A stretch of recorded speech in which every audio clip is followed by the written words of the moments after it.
আমি যত বড় আলেম হই, আপনি যত বড় নামাজি হন, সিয়াম পালনকারী হন, হাজি হন, গাজী হন, শহীদও যদি হয়ে যান, অপরের হক নষ্ট করে কোনোদিন জান্নাত পাবেন না। বিশ্বাস করেন, ক্ষমা না চাইলে আল্লাহর কসম আপনার কোনো মুক্তি নাই। সেই দিন নামাজ রোজা সব সওয়াব দিয়ে দিতে হবে, আর ওদের গুনাহ নিয়ে আমাকে জাহান্নামে যেতে হবে। এই জন্য আমি কেন না হই, আমি সর্বপ্রথম আমি আপনাদের কাছে ক্ষমা চাই। কেননা আমি একটা আপনাদের ইমাম। আমার বয়ানে, আমার আলোচনায়, আমার আচরণে হতে পারে আপনাদের অনেক কষ্ট লাগতে পারে, বিভিন্নভাবে আমি মানুষ, তো আমারও আচরণে আপনি ব্যথা পেতে পারেন, কষ্ট পেতে পারেন। তাই আমি আমাকে দিয়ে শুরু করলাম। আমি সর্বপ্রথম আমি আপনাদের কাছে ক্ষমা চাই। যদি আমার কোনো আচরণে, কথাবার্তায়, আমার ব্যবহারে আপনারা কোনো মনোকষ্ট পেয়ে থাকেন, এই ক্ষমাটা আমি প্রথমে চেয়ে আমি উদ্বোধন করে দিলাম। আর আপনারা এই মসজিদে যদি কারো কাছে কোনো অপরাধ হয়ে থাকে, আল্লাহর হস্তে এখনই ওঠেন, ওই ভাইটার হাত ধরে। আর যদি লজ্জা পান, রাতের আঁধারে গিয়ে হলেও ওই ভাইয়ের বাড়িতে গিয়ে তাকে ডেকে তুলে ক্ষমা চেয়ে নিন। আমরা কিন্তু মানুষের কাছে আমাদের ক্ষমাটা চাওয়া হয় না, কিন্তু বিশ্বাস করেন এই নামাজ, রোজা, হজ, যাকাত, তাসবিহ, তাহলিল যত কিছু করি, এইগুলো আমাদের কিয়ামতের দিন যদি এই দুনিয়াতে কোনো বান্দার হক নষ্ট করে যায়, সেগুলো দিয়ে দিতে হবে। এর উপরে দুটো হাদিস বলে শেষ করে দেব। আল্লাহ রাসূল বলেছেন, বুখারী মুসলিমের হাদিস, মান কানাত লাহু মাজলামাতু লিআখিহি মিন ইরদিহি, যে ব্যক্তির জিম্মায় কোনো মানুষের প্রতি জুলুমের কেস রয়েছে, জুলুমের মামলা রয়েছে, জুলুমের অপরাধ রয়েছে, অথবা কারো সম্মান নষ্ট করার অপরাধ যার জিম্মায় রয়েছে, আও শাইইন, অথবা কোনো মানুষকে যে কোনোভাবে অন্যায় করার কোনো অপরাধ তার আমলনামায় আছে, তাহলে সেজন্য আজই এটা ক্ষমা চেয়ে নেয়।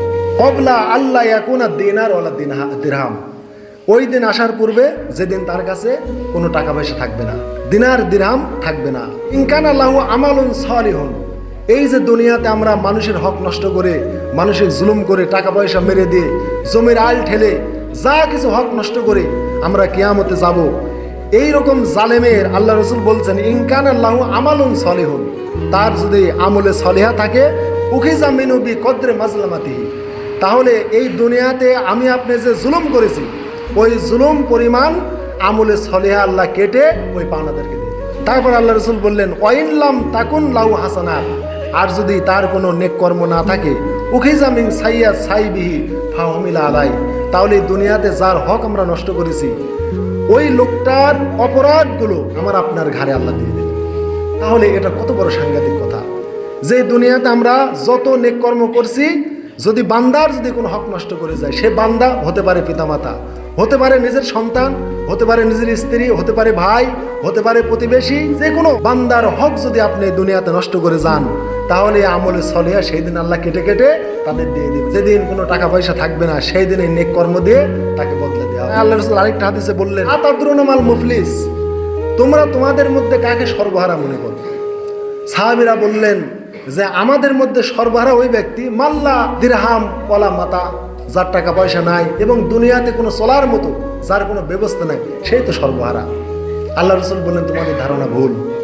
ইন্নাল মুফলিসা মিন উম্মতি ইয়াতি ইয়াউমাল কিয়ামাতি বিসলাতিন ওয়া সিয়ামিন ওয়া যাকাতিন, আমার উম্মতের মধ্যে সর্বহারা ওই ব্যক্তি, যে ব্যক্তি কিয়ামতের দিন নামাজ, রোজা, যাকাত এবং অন্যান্য আমল নিয়ে হাসরের ময়দানে হাজির হয়েছে, কিন্তু ওয়াকাদ শাতামা হাজা, এই দুনিয়াতে সে কাউকে গালি দিয়েছিল, ওয়া কাযাফা হাজা, কাউকে অপবাদ দিয়েছিল, ওয়া আকালা মালা হাজা, কারো দোকান বাকি খাইছে, মাল খাইছে, টাকা পয়সা খাইছে, মাস্তানি ট্যাক্স নিছে, ওয়া সাফাকা দামা হাজা, কারো রক্তপাত করেছে, রক্ত বের করে দিয়েছে, ওয়া দারাবা হাজা, কাকে মেরেছে। এইরকম দুনিয়াতে ওই নামাজি ব্যক্তি, সিয়াম পালনকারী, রোজাদার, হাজি, দুনিয়াতে মানুষের হকগুলো এইভাবে নষ্ট করে গিয়েছে। আল্লাহ রাসূল বলেন, ইউতা হাজা মিন হাসানাতিহি ওয়া হাজা মিন হাসানাতিহি, কিয়ামতের দিন তার এই হাসানাত বা নেক কর্ম ওই পাওনাদারকে সেদিন দিয়ে দেওয়া হবে। ফাইন ফানিয়াত হাসানাতুহু ক্বাবলা আই ইউকদা মা আমিলা আলাই, এইভাবে নেক কর্ম, নামাজের সওয়াব, যাকাতের সওয়াব, হজের সওয়াব, রোজার সওয়াব, এইভাবে সব দিতে দিতে সব নেক কর্মগুলো ফুরিয়ে যাবে, কিন্তু পাওনাদার আরো থাকবে। মানে এত মানুষের প্রতি আমরা অবিচার করে গিয়েছি, বা জনগণের হক নষ্ট করে গিয়েছি, বা পরিবারের হক নষ্ট করে গিয়েছি, যে নেক কর্ম দিয়েও এখনো শোধ হয় নাই, নেক কর্ম শেষ হয়ে গেছে। আল্লাহ রাসূল বললেন, উখিযা মিন খতায়াকুম, তখন ওই পাওনাদারদের অপরাধগুলো আতরিহাত আলাইহি, তার উপরে চাপিয়ে দেওয়া হবে। অর্থাৎ নামাজের সওয়াব, যাকাতের সওয়াব, হজের সওয়াব সব দেওয়ার পরে আরও পাওনাদের এসে বলবে, আল্লাহ আমরা তো পাবো কিছু, ও তো আমারও মাল খাইছিলি, আমার টাকা খাইছিলি, আমার জমির ফসল নষ্ট করেছিল, আমার এই সম্পদের ক্ষতিটা করেছিল, আমার ছেলেকে মেরেছিল, আমি দুনিয়াতে প্রতিশোধ নিতে পারিনি, বা আমাকে অপবাদ দিয়েছিল, আমাকে গালি দিয়েছিল, আল্লাহ আমি কিছু বলতে পারিনি, আমি অসহায় ছিলাম, আমিও তো কিছু পাবো। আল্লাহ বলবেন তার তো নেক কর্ম নাই, তো যাই হোক তোমার আমল নামায় যে গুনাহ আছে ওইটা আমি এর ঘাড়ে দিয়ে দিই, এতে কি তুমি খুশি আছো? তখন ও লোকটা তো খুশি মানে কি, এটাই তো আমার দরকার আজকে। তখন রসুল বলেছেন সুম্মা তুরিয়া ফিন্নার, এই লোকটা অনেকগুলো আমলের পাহাড় নিয়ে গিয়েছিল, কিন্তু অপরকে দিতে দিতে শেষ হয়ে গেল। তখন অপরের গুনাহ নিয়ে সুম্মা তুরিয়া ফিন্নার, তাকে জাহান্নামে তাড়িয়ে দেওয়া হলো। আল্লাহ রসুল বলেছেন এই হচ্ছে আমার উম্মতের সর্বহারা।